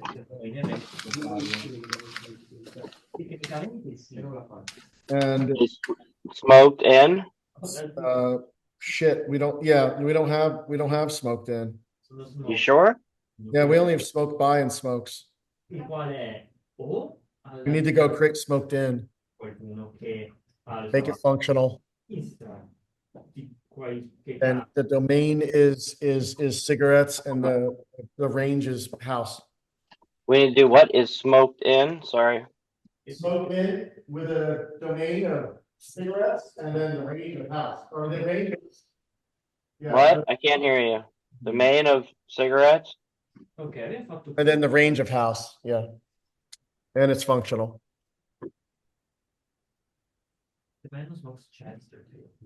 House. Okay. All right, cool. And then You can say smoked in. Some, and then what house is it? The yellow house. So then it would be the way that we did it before. Well, what is it? Guys, I don't remember. Color of yellow. Color, well, not color of yellow, but color of value yellow. Yeah. Rocking and rolling. You're doing a good job, Tim. Oh, thank you, buddy. Yeah. All right, what's the next sentence? Milk is drunk in the middle house. In the middle house. That's correct. Milk. So is drunk. We don't have this right now. We don't have a way to assert Why not? middle Why house value. Hold on. Is drunken and drunk in. Why wouldn't we? Milk is drunk in the middle house. Okay, but where's the middle house? Where's middle?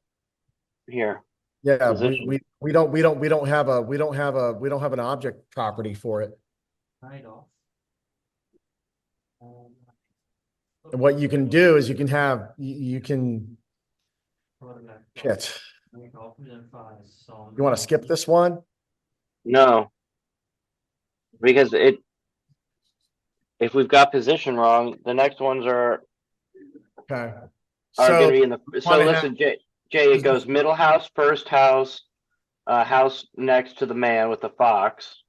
I don't even think we have fox. We do have fox. Okay, then why don't we do this? So They're all proximity based now.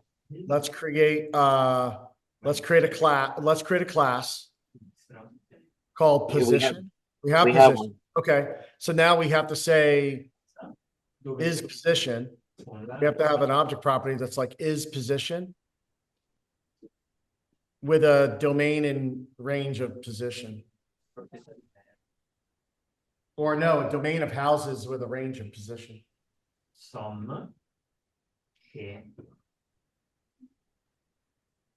Or a domain of position with a range of house. I don't know. Well, Just do it that way. what does the group think? Let's get some insight here. Let's do the wisdom of crowds. Is it position house or house position? Ooh. I'd say position. Don't mortgage that. Don't mortgage the house on it. But You think it's position house? I'd go with position house. Yeah, that's what I thought. Okay, let's just go with it. And if it's wrong, we can always fix it. that's right. All right. All right, so now, Hold on. Cools are smoked in the yellow house. Hold on. I should start with cools then. All right. yeah, Cools are. Did we do that one? No. above you. It's above you. There you No, we already did that one. Sorry. Milk is drunk in the middle house.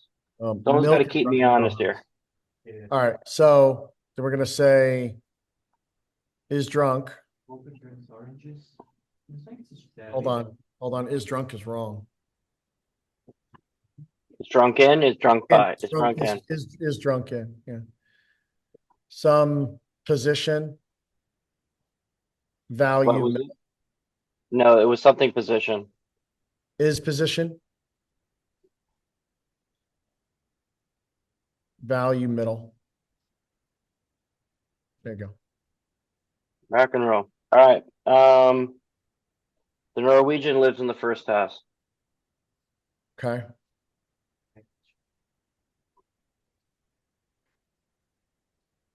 All right. So we have lives in Yep. position What is position? is position first. Yep. All right.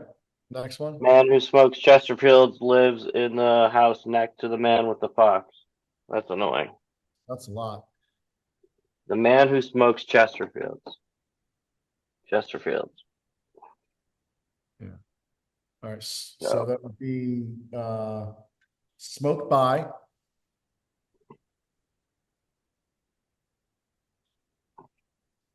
some, and then what is it? Chesterfield lives in the house next to the man with the fox. Whoa. smoked by, Position by no, well, yeah, maybe next to it. or pet of. Oh, it's gotta be like smoked by some, What do you think I've been doing on my phone? it's gonna be Owned smoked, pet. smoked by some, There's a meme about neighbor. um, That's why it came. something that's positioned next to, Is position, right? is position, yeah, so is position, Smoked by.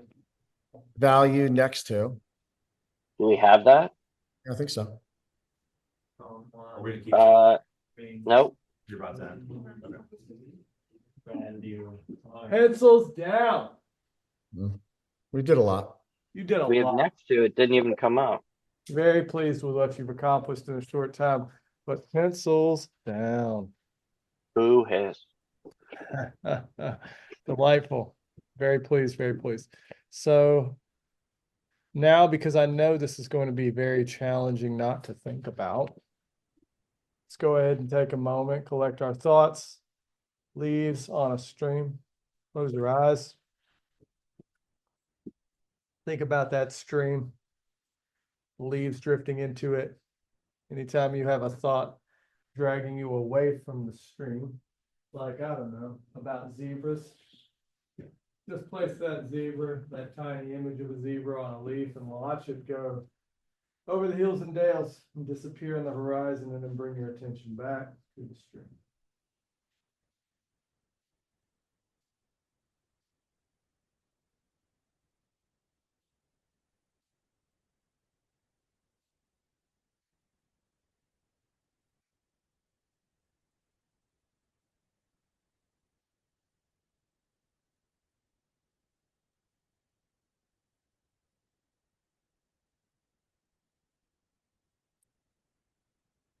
Come back.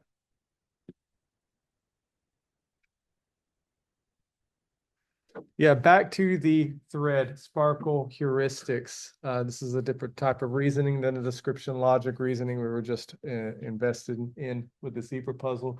Just as important, though, as I mentioned in previous lectures, I have a battery of sparkle queries that I like to throw at novel databases so I can understand their structure before I start writing queries to extract more nuanced information. One of the first things I do is I try to identify the number of classes and I have similar queries for the number of object properties, number of annotation properties as well. This just gives me a high level count of the number of entities that I can be dealing with. So as you'll see here in the select line, what I'm doing is I'm using a mathematical keyword count that is essentially aggregating the number of matches numerically, just adding the number of matches that are satisfying the variable of class. And then I'm saying return it as class count. So I'm saying count distinct matches for the variable class that follows in the where clause, and then store that number as class count. That's how you read this. So this is one of the Sparkle queries Protege is always doing on your main ontology page. Yeah, I'm not actually sure if Sparkle is used to generate the class count, but I have checked this against like the descriptive statistics that's generated in Protege, and they match up. So Okay. I remember a while back I dug around on the Protege GitHub and I couldn't find the Sparkle queries that would do this, but I did find reference to code that would count. So maybe they're calling another library or something, but I also didn't dig too deep, but they effectively amount to the same. Yeah. Are you casting the count into a string? Yes. So this is the after I get through the returning and the string part out front. That's a good eye. So I'm doing this for a reason, and it's just this. The count reflects the distinct matches in terms of the resources that are either RDFS class or OWL class. Now, before I get over to the string itself, the reason I'm doing both of these is because some databases use OWL class, some use RDFS class, or RDF. Should that be RDFS class? In any event, they use one or the other. Like you should just use OWL, but you know, Not everybody does what you're supposed to. Yeah. What is the difference between RDF class and OWL class? So it's RDF class is more expressive. It includes more. So our class is restricted to like things that have instances as types. RDF covers any resource, including other classes. So the interpretation, incidentally, of OWL full, that undecidable language that's nearby to the direct semantics, OWL full was introduced to be closer to RDF semantics, in which case it has that much more expressive like resource, just like focused on like anything is falling in this sort of classes relationships. Whereas OWL in the Building in Protege. what's that? Can't even do it though. Like you can't even see an RDF class in Protege. If somebody builds RDF class into their turtle file and you put it into Protege, you won't see it. Mm-hmm. But because there Protege definitely lets are you. So the architecture. only thing is OWL too, right? But there are architectures that still use RDF class. Oh, I know. I've They're seen. not Protege, but you're right. Yeah. Yeah. Yeah. So incidentally, that values clause is keyword. What it does is it takes whatever the variable is next, so that the question mark type, it says run through each of these options whenever you see type that follows. So the next line, it says class is a question mark type. The way this is read by the machine is it says, well, try to match everything that is of a type OWL class, then try to match everything that is of a type RDF class. It goes through each of them. So that's what type is doing. And the values clause lets you segment them. You can do this in other ways. I think I've mentioned this before. You can do it by like having OWL or question mark class A, OWL class, union with question mark class A, RDF class. Like unioning those together. That's less efficient because what happens is it does pattern matching on the first clause, then stores it and does pattern matching on the second clause, then combines them. This one does that check at the same time simultaneously, so it's computationally less expensive. So I strongly encourage when you're speeding up or optimizing queries, or just really get into the habit of just using values clauses whenever you see duplication like that. Of course, don't want to use or find blank notes here as well. But back to Fede's question, why string? Great questions. Count returns an integer, and your results will accordingly have an XSD integer tag applied to them. So you wouldn't see the number like just 24. For instance, you'd see 24 XSD colon integer. It's actually messier than that because it doesn't have a prefix. So you wouldn't see XSD, you'd see the URL integer with a / integer, and it's nasty to look at. So, but if you put string, what you're doing is just converting that from an integer into a string, and you're returning just that.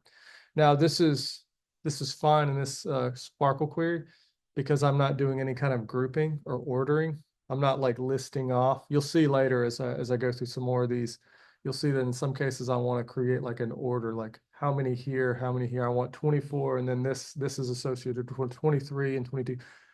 If you're using strings aren't numerically ordered, so you have to do some additional work to create the ordering over the strings like this. But so you did it to avoid the messiness, or does I it did. offer additional utility? So the additional utility of having the integer, like the actual XSD, is because there's logic built into that, let the integer tag. And so it will just automatically order, if you needed more than one count, it would just automatically order them according by an integer. Now, it doesn't matter for this query because this query returns just one number. So I'm not ordering anything. Right. But later I'll show you a query where I am ordering something. And so I have to do a little bit of a workaround. Easiest way to do it if I wasn't concerned with the messiness is just drop the string part. But then I'd have all this extra XSD integer stuff, but the ordering would be fine. There are other ways to do it so you don't have to look at the messiness though. I'll show you. A similar query I use for returning the number of object properties in the file. Also, these queries can be very easily adjusted to just return the list of the object properties, return the list of the classes. So instead of if I wanted to just adjust this so that returned the list itself of the object properties, I would just remove as property count, and I would just remove the string count stuff as well. I just say return distinct property. That's it. It would return a list of the properties. So all that additional stuff around it is doing the counting. So you putting that another way, everything in a where clause is picking out that the list of object properties in the graph. Then I'm saying in the select clause, here's what I want you to show me. And here's how I want it displayed. I want to see a number, and I want you to store it as a property count. If I drop the property count, the count function and all that stuff, and just put in property, like select distinct property, the where clause stays the same. I'm just not counting on it. I'm not counting anything in it and having it display that. It's just going to show me the list because that's what's going on in the where clause anyway. Does that make sense? It's important to distinguish, like the where clause is doing the pattern matching, and then the select is how you display it. Here we go. Return the number of classes that do not have instances. I like to know this information too. It can also easily be adjusted to return the number of classes that do have instances, or just return the class. Again, same lesson here. You can return the list of classes that don't have instances. You can also return the list of classes that do have instances. Difference here being you would drop those nots out if you wanted the class with instances. So in this case, I want to highlight. So this is, again, counting the classes that don't have instances. It's you in the where clause, you see question mark class. I'm looking for our classes. You know, if I had a bigger boat, I'd look for RDF classes as well. But I want to filter so that I want to keep everything that doesn't match having an instance. I want to keep things that don't have instances.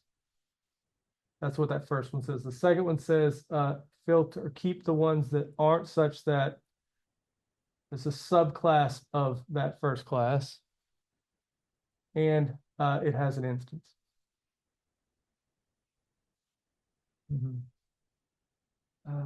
I stumbled upon RDFS subclass of plus. I was just about to go there. That's the next slide. But so in this little protege snippet I've got here, this is a list of subclasses A, B, C. D is a subclass of C. D is the only one that has an instance. Right. And so I'm checking for what those that don't have instances. If I ran this bare query, I'd get a list that said A, B, C, not D. But Sparkle is targeted. It only checks what you tell it to check. Unless you check to tell it whether X is an instance of A, it won't check. Strictly speaking, X is an instance of C, B, and A because there's a subclass relation. And subclassing, that's how it works. So it is actually wrong.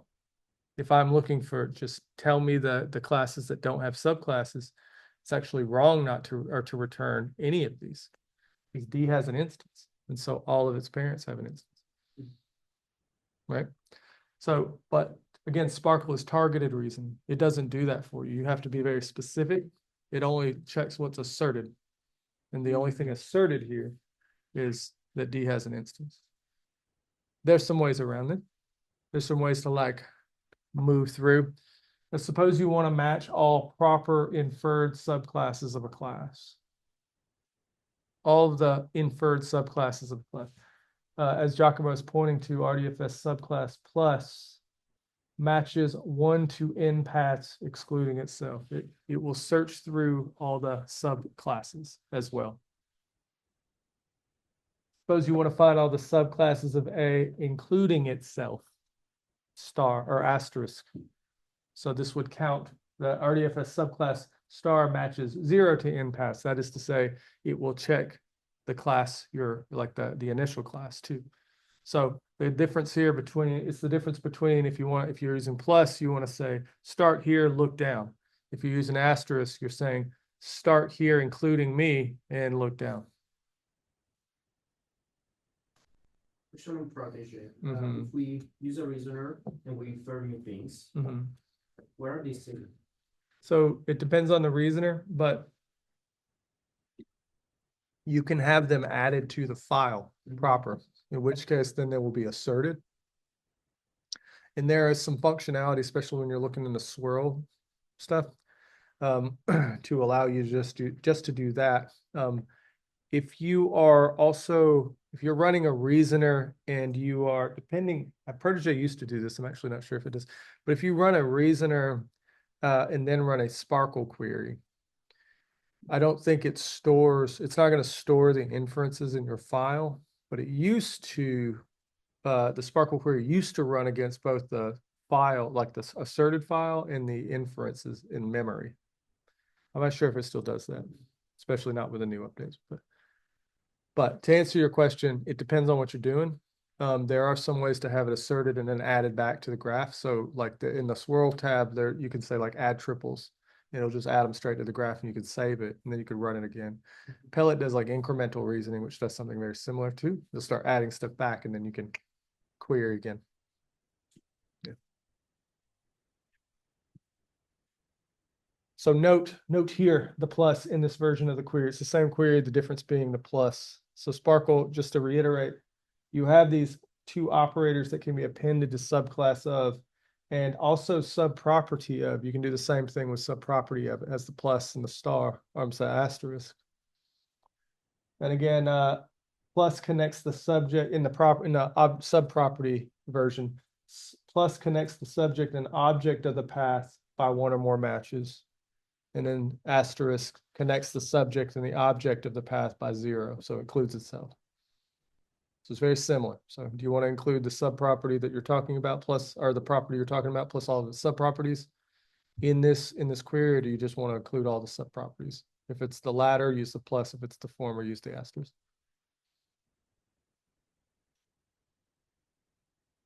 Sometimes I also want to know what object properties are linked to other instances.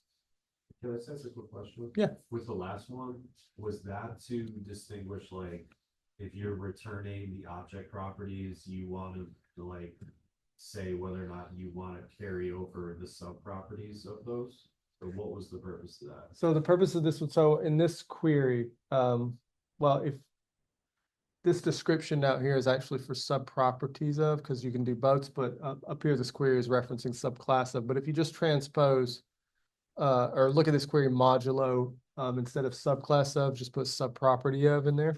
And then you have the pluses and the minus. The difference would be between the plus and the asterisk here is that for subproperty of plus, I'd be returning a count that was digging down into the subproperties as well. And if I did asterisk, it would dig down to the subproperties, but it would also include the first match of subproperty. Now you might want to use this if you're going all the way back to that first thing I was describing where I was talking about targeted reasoning and how Sparkle just kind of checks what you're looking for. If you're wanting to explore like whether some like deeply embedded subproperty way downstream like has instances, and as a consequence everything in that parent tree also has instances as relata, which is what you would want to be looking for if you were trying to identify, whether the object properties had instances or not, because subproperty of carries them all the way up. Like if you wanted to do that, you would need to not just target the bottom like subproperty relation that has the direct asserted relata. You would need to use this, what they call recursive querying, to also check through the rest of the tree, or at least check through that like whether the parents are connected to something that downstream has relata. Okay. Right? It might be easier to think about in the class on a class example. So if you're looking at just that A, B, C, D, and as I was saying, D is the only one that had an instance. It's actually wrong, though, logically speaking, to say that any of those don't have instances, because they all do, because D does. Right. So what you need, but that query I wrote won't get you there. It will just return the ones that don't have instances that have been asserted. So you'll get a list of A, B, and C.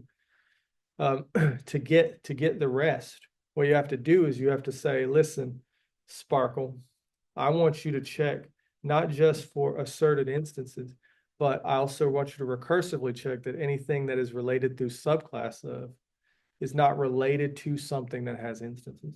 Okay. And so there are two ways to do that. One way you can wherever you're targeting to start that stepwise, like exploration down the tree, you can include that first place you start or not. If you include the first place you start, you're going to use an asterisk here. And if you don't want to include that first place you start, you use a plus. Either way, either option, you're just the point here just to connect this up is you're wanting to explore down the tree. So bottom up though, with the sub-properties, you want to include that initial starting point so you can trace it back. I would. Okay. Now, there are some reasons why you might not want to. Yeah. You may not want to include the main root, right? Like you may not want to include entity, or you may not want to include our thing. Right? And given the negation of filter, like with not exist or not, you can check even upstream. Yeah. Now the logic is a little, it kind of starts inverting itself as soon as you say not, you're taking the complement, right? And so you have to think about which direction you're pointing. When you start negating, sometimes you're going to start looking upwards. When you start not negating, you'll go in the appropriate rate. But the default is to look down. So it's subclass of, and so it's looking down. Well, subclass of it's looking up, actually, I should say. Now, I will caution one more thing. So when you're writing and trying to think through filtering of that sort with these recursive like checks, you don't have to use the not exist. You can use filter exists. Now, filter exists and filter not exist, as you can see here, they take triples. Filter that doesn't have the existence quantifier or the not exist quantifier, it doesn't take triples. It takes functions that filter on the triples. So you have like is blank, is URI, conjunction, disjunction, right? Like you have all these logical operators. So filter performs logical operators on triples. Filter exists is another matching on triples. Filter not exist is another matching on triples. You're not seeing logic in these clauses. In just the filter clause, you see logic, Boolean logic in the clause. Does that make sense? Filter operates on the product of not exists or whatever on the triples. So I'm only saying here, maybe we're on the same page.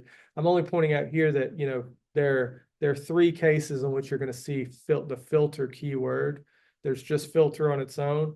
Then there's filter exists, filter not exists. And they operate differently. The last two operate in a similar way, but distinct from the first. So filter itself, just by itself, it takes, and you can see this partly by the syntax too, you have to follow filter with parentheses, not braces. So parentheses, what you're doing is like doing Boolean logic with different functions inside the filter clause. And it's saying, you've already given me a graph that's matched. Now I want to focus in on parts of that graph by using logic. And I'm going to use the logic to piece out different aspects of the graph that I'm interested in. I only want you to return blank nodes, right? Now, contrast this with filter exists and filter not exists. Those braces will indicate that they are looking for triples. You see also the where clause is followed by braces, right? Looking for triples. The select clause is followed by parentheses full of functions and variables, right? That's the kind of syntactic difference. So the filter exists, filter not exists. They're looking for more pattern matching. So you're going to look for triples in there, not logic, not Boolean logic in the same sort. Also not functions.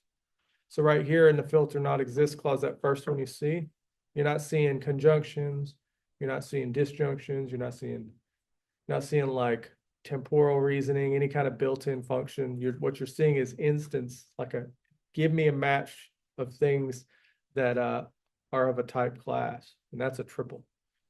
Does that make sense? Yeah. Okay. At least 80% of the way. Great. Getting there. I get the gist of it. Good. Like I said, sometimes you want to return object properties that are linked to instances. This returns an object, typo, object properties linked to some instance and returns them in a table. And the way it's set up is that it will return them as the first thing that's the first relata, the relation, and then the second relata. And you'll see that in the select clause. I lined up the variables to display just like that. I want to see the subject first, then the property, then the object. So you have that control. I also don't want to include blank nodes for the subject or object. Now, say you return a count of resource, or say you want to return a count of resources ordered by the number of instances each has, smallest to largest. This is this will help you see that. What does this mean though? This is that what this query does is it returns a list of instances associated with the nth class with the highest number of instances. So sometimes I just want to see one class and its number of instances. And sometimes I want to see like the one class that has the most instances. Sometimes I want to see the second highest class that has the most instances. Sometimes the 15th. This is what this does. You see that little comment there. It's currently offset by 2, but you can offset it however you want. What this does, what this query as it stands with the offset 2 is it says, give me the class that has the second highest number of instances.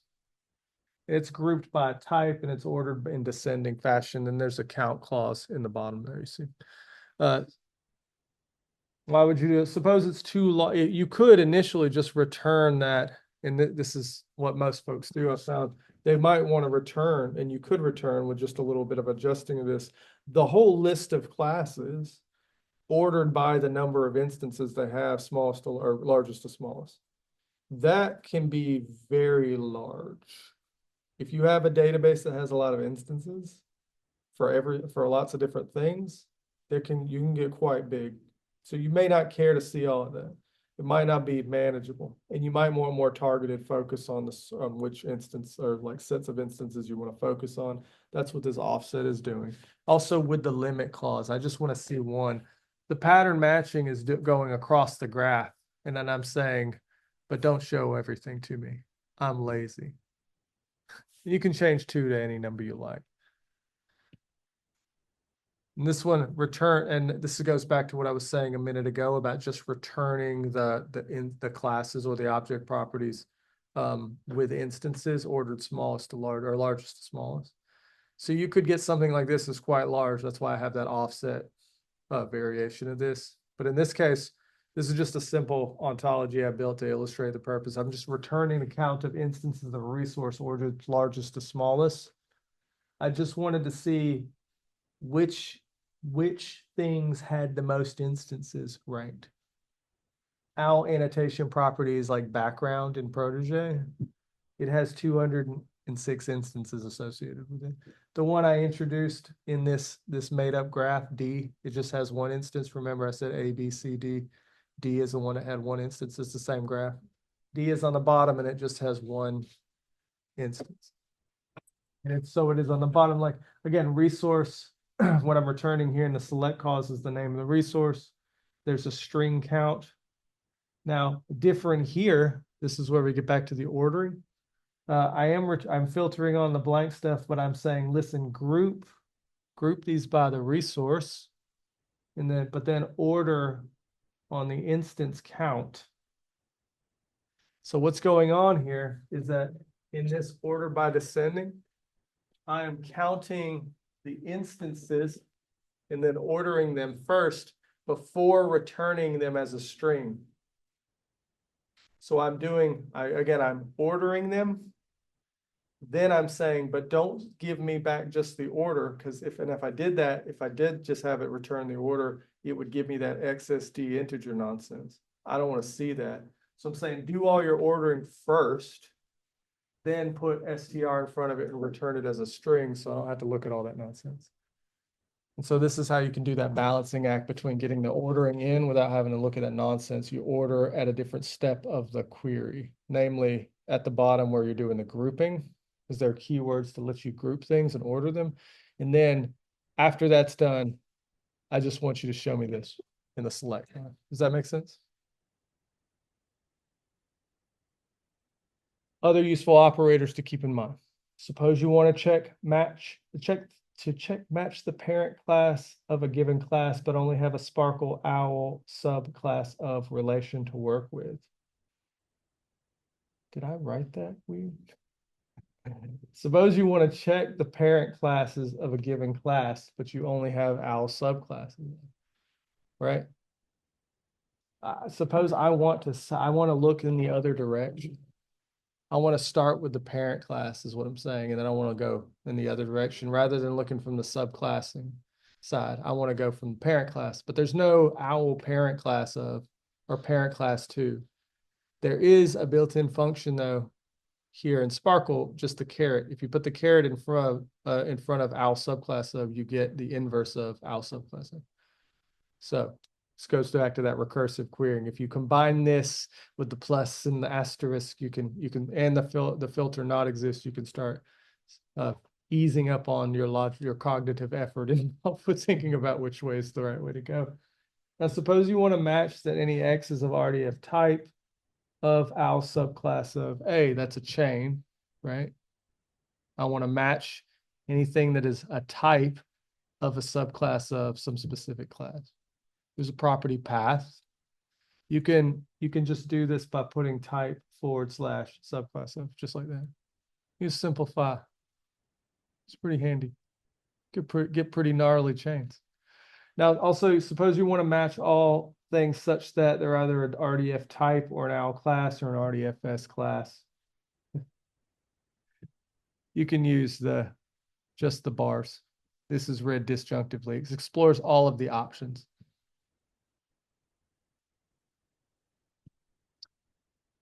All right, back to then our actual quality control project.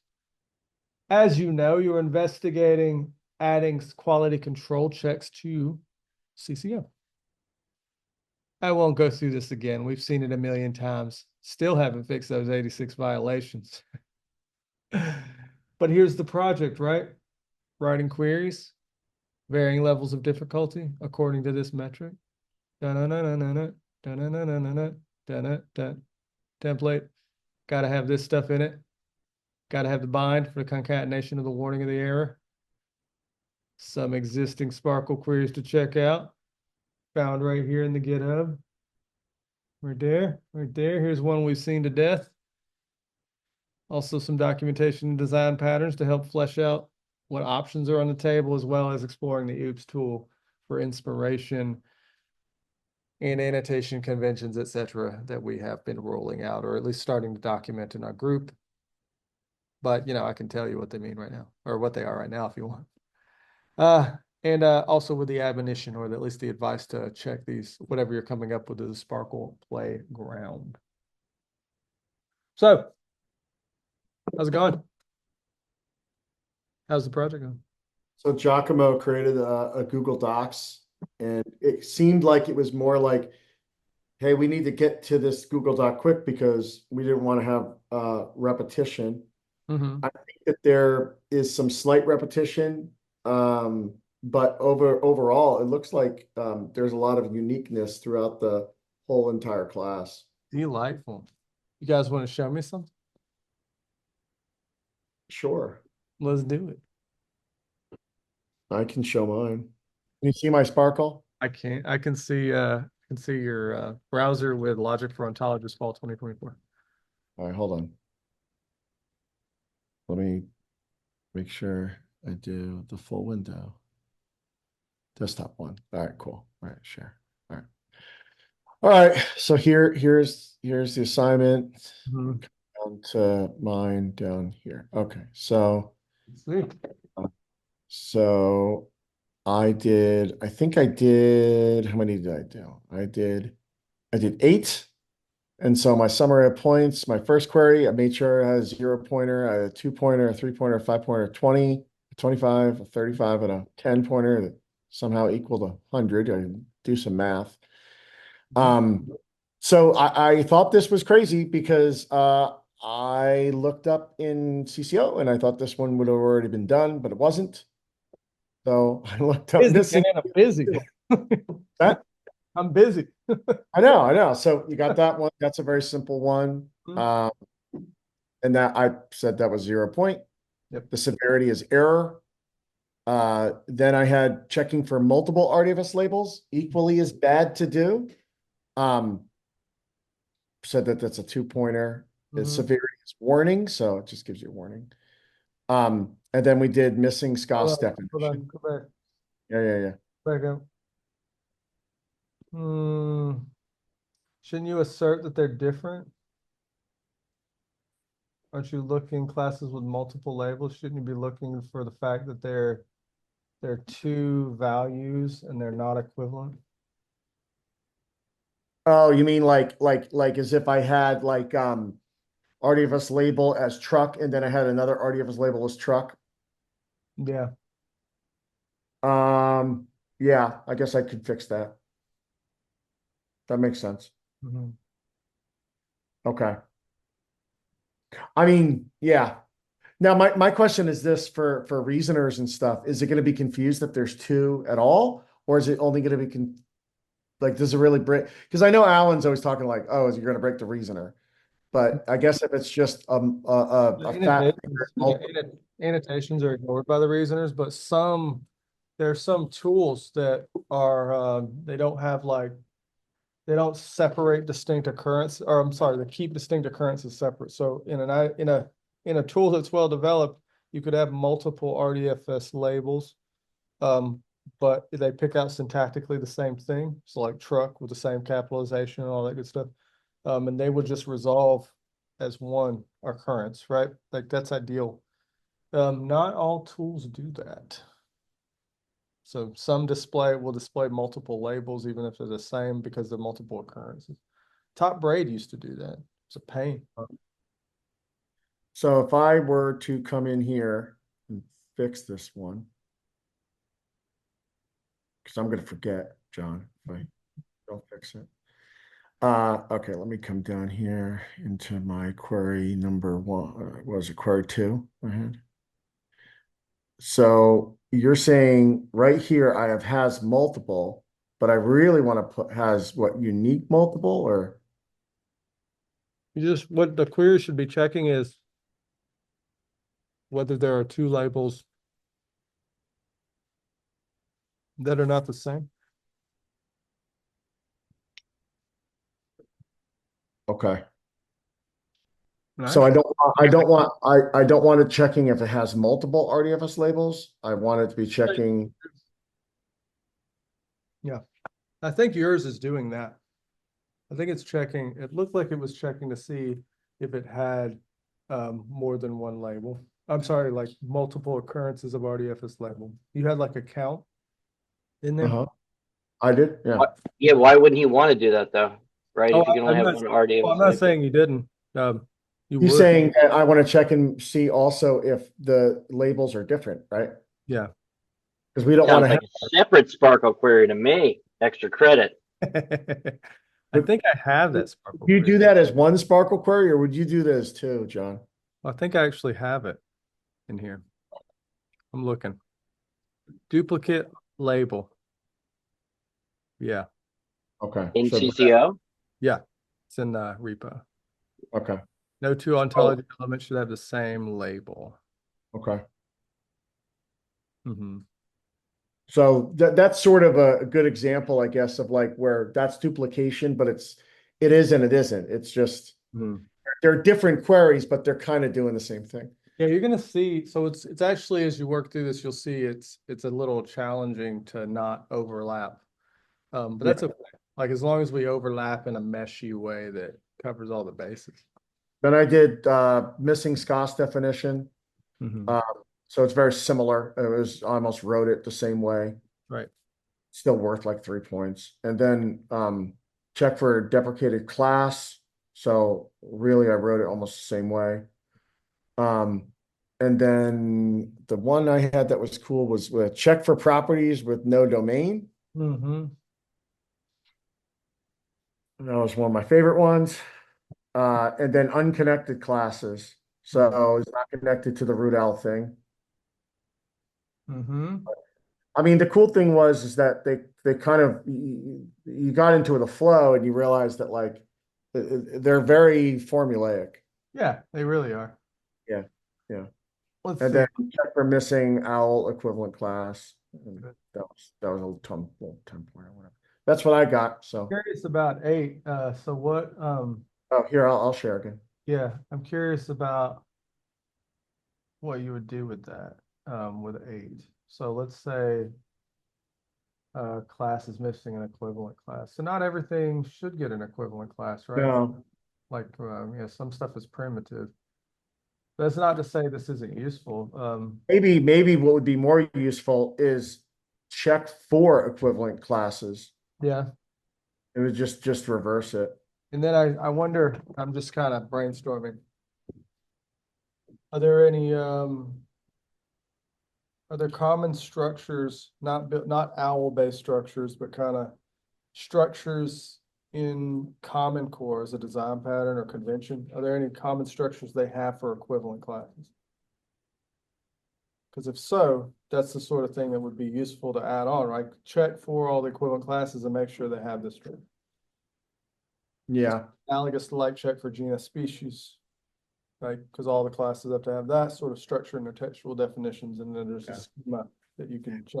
I think this is useful also, John, because if most people are using Protege, because equivalent class is built into Protege, you can't go to say the object property for equivalent class and then look at the usage. So unless you run a Sparkle query for either how many equivalent classes do I have or what are my equivalent classes or are they missing, it's harder to find out.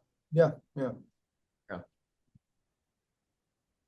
Because that's one nice thing with, you know, you could check for usage on things like object properties, but because that's baked in from OWL 2, and I guess, right, everything that's OWL colon is baked in. So you're not building those object properties. They're baked in and you can't, well, I guess you can go to your ontology header page and you can see how many equivalent classes there are. Yeah, right. All right. That's all I got. I want like the list of them. You might want to check for duplicate, or not duplicates, but classes that are claimed to be equivalent classes to multiple classes. Yeah. That's typically a bad sign. Much like I have a query in there that's like, Yeah. typically a warning sign if somebody has asserted that an object property is the inverse of multiple object properties. Oh, that's a good one. Yeah. It can't be, right? I think it's usually a bad sign. Yeah. So is the goal to go through these and figure out which ones we want to put into? Absolutely. I mean, cool. I already see some on your, I already see some in your project that are worth going in now. So I'm excited because I was gonna have to write all these myself, and I don't want to do that. Anybody else want to share? Just one question. Yeah. What is the policy for known CCO resources in CCO? Because I assume you still want to do stuff like, you know, obviously like data properties, you have a little bit of known CCO stuff. But I assume. What was the question? What's it? What is the policy? I think I already put the question in the Slack and I talked with some of you about it. What is the policy about known CCO resources in CCO? I'm especially worried about object properties and classes. Because I assume that we want to have CCO IRIs for all of that stuff. Maybe not for some data properties or not for some. Oh, was this the question about OBO?